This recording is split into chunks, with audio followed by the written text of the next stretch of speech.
नमस्कार। नाशिक लोकसभेला महायुतीचा सावळा गोंधळ सुरू असतानाच दिंडोरीमध्ये सुद्धा महायुतीमध्ये सर्व काही आलबेल नसल्याचं समोर आलं आहे।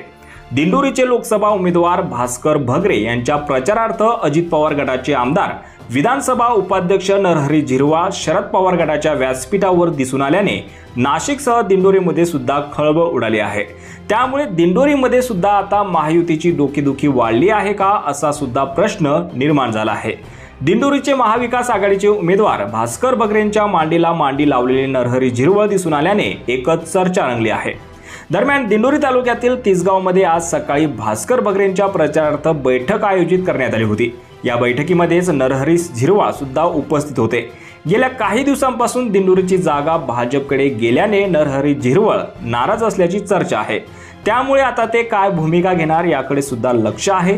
दिंडोरी लोकसभा मतदारसंघामध्ये भाजपच्या भारती पवार विरुद्ध शरद पवार गटाचे भास्कर भगरे अशी लढत होत आहे। दिंडोरी लोकसभा मतदारसंघात 5व्या टप्प्यामध्ये 20 मे रोजी मतदान होणार आहे। त्यामुळे लोकसभेच्या तोंडावर नरहरी झिरवाळ यांनी अजित पवारांची साथ सोडल्यास अजित पवार यांना तगडा झटका बसणारच आहे। पण कांद्याच्या मुद्द्याने अडचणीत आलेल्या मंत्री भारती पवार यांनाही झटका बसण्याची चिन्ह आहेत। यावर तुम्हाला काय वाटतं? तुमची प्रतिक्रिया कमेंट बॉक्समध्ये नक्की कळवा आणि असेच राजकीय घडामोडी पाहण्यासाठी चॅनलवर नवीन असाल तर सबस्क्राइब करून बेल आयकॉन दाबायला विसरू नका। धन्यवाद।